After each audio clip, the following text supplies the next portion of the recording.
Réinventer l'éducation. Learning World, en association avec WISE, une initiative de Qatar Foundation. Les transports scolaires devraient être abordables et sûrs, mais ce n'est pas toujours le cas dans les zones défavorisées et isolées. Dans les situations les plus extrêmes, des enseignants ont imaginé des solutions aux problèmes. Learning World vous les fait découvrir au Brésil, au Vietnam et en Inde.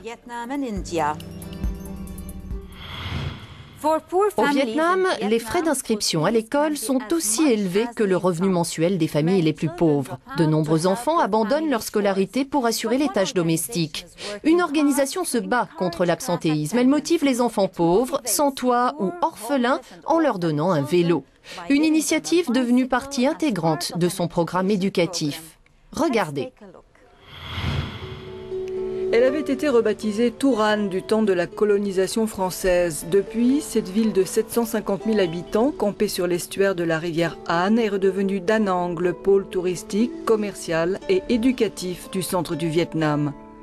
Pourtant, les transports scolaires sont soit inexistants, soit trop chers pour les plus pauvres comme Duc. Sa mère explique qu'il fallait 30 minutes à pied à son fils pour se rendre à l'école.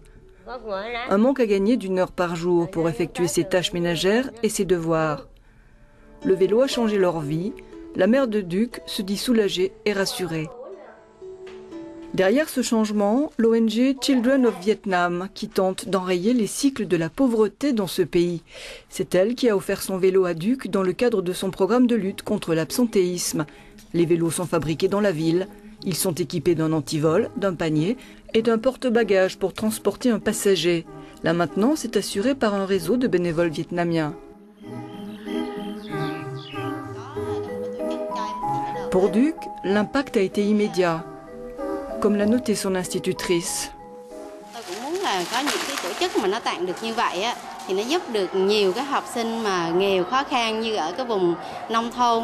La famille de Duc est très pauvre. Il n'a pas de papa, sa mère est handicapée et élève seul ses 2 enfants. Avant, Duc n'avait pas de vélo pour se rendre à l'école. Depuis qu'on lui a donné un vélo, il arrive à l'heure, pas en retard, comme avant. Il est plus régulier, ça l'a encouragé à mieux suivre les cours.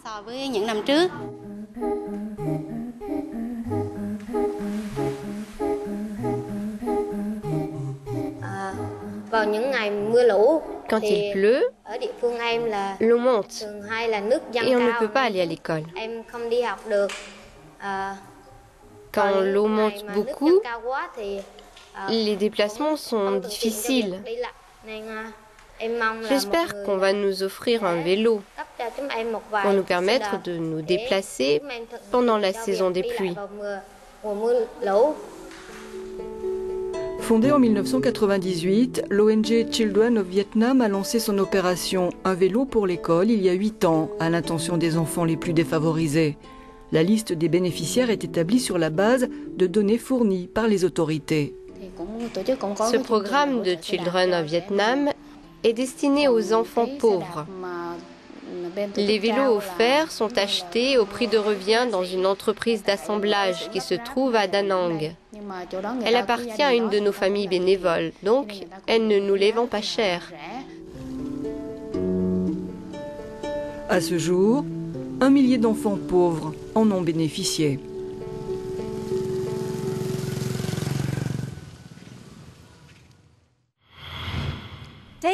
Prendre le métro n'est pas considéré comme une activité intellectuelle. À Sao Paulo, pourtant, vous pourriez bien apprendre 1 ou 2 choses en chemin.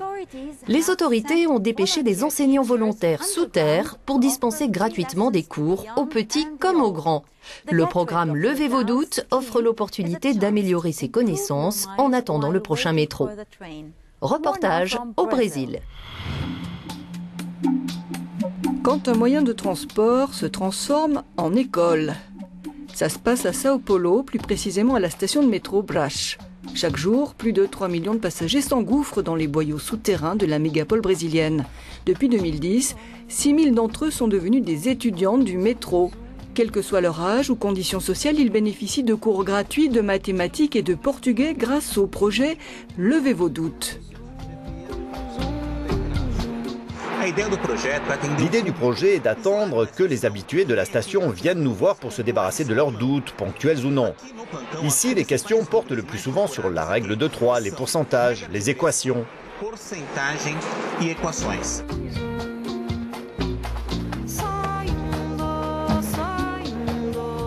Antonio a 44 ans. Il travaille pour les chemins de fer et vient de l'autre bout de la ville pour participer au projet. Aujourd'hui, je suis venu ici pour me remémorer comment on fait une racine carrée. C'est quelque chose qu'on n'utilise pas tous les jours, mais j'en avais besoin. Je l'ai appris, mais je n'arrivais pas à m'en souvenir. Hamilton, lui, est un retraité de 74 ans. Il se souvient de tout ce qu'il a appris, mais il veut en savoir plus sur la pression atmosphérique. Selon lui, on n'a jamais fini d'apprendre. On dit que les jeunes ont beaucoup plus de facilité, c'est possible. Mais les vieux sont plus concentrés face à un professeur qui dessine. Et ils sont attentifs. Alors que les jeunes peuvent rigoler en classe. Moi, je n'ai aucune difficulté à apprendre, aucune.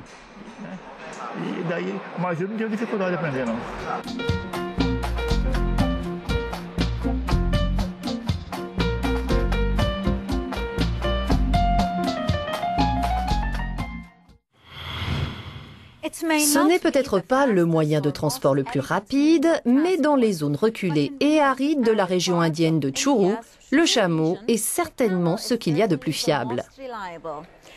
Ces vaisseaux du désert sont l'unique option qu'ont les enfants pour aller à l'école. Venez avec nous faire un tour à bord du chameau-bus. Sujangarh, au Rajasthan, une ville indienne de plus de 380 000 habitants, dont 17% ont moins de 6 ans. Proche du désert, la région de Churu souffre cruellement du manque d'infrastructures. Aller à l'école relève du défi.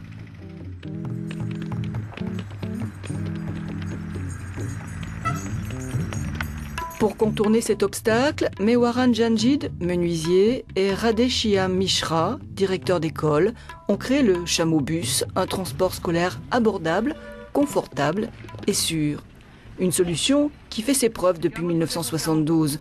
Le chameau-bus dessert aujourd'hui pas moins de 5 écoles de Sujangarh.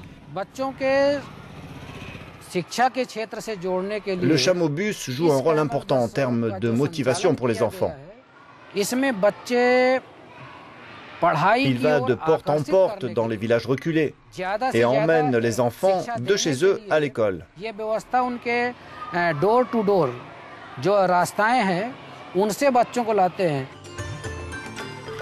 Sa vitesse de pointe, 30 km/h.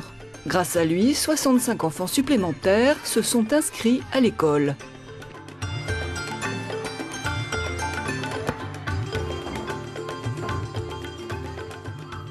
Depuis que le chameau-bus est un bus impérial, il peut transporter 80 enfants. Il est respectueux de l'environnement, pas besoin d'essence. Il ne pollue pas. Construire la carriole à 2 étages a coûté environ 1 000 €. Le plus gros casse-tête a consisté à trouver des roues adaptées au terrain sableux et chaud. Après plusieurs essais infructueux, des pneus d'avion ont été récupérés à Jaipur et à Delhi.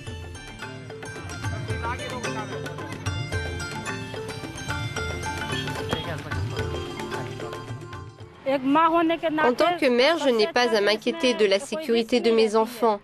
Le chameau-bus est très sûr. Les risques d'accident sont moins importants qu'avec d'autres moyens de transport.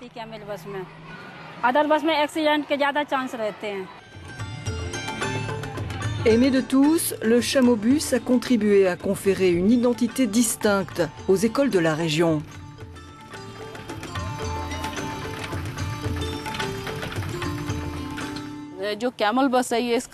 Le chameau-bus illustre comment utiliser les ressources locales pour renforcer les systèmes éducatifs et de transport.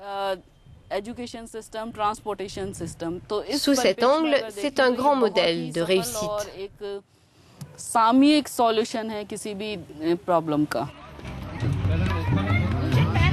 Un exemple qui fait des émules.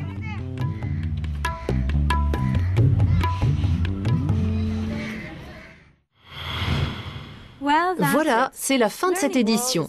Learning World s'intéresse à votre opinion. Écrivez-nous sur les réseaux sociaux pour partager vos expériences en termes de transport scolaire alternatif. Rendez-vous la semaine prochaine. Learning World, en association avec WISE, une initiative de Qatar Foundation.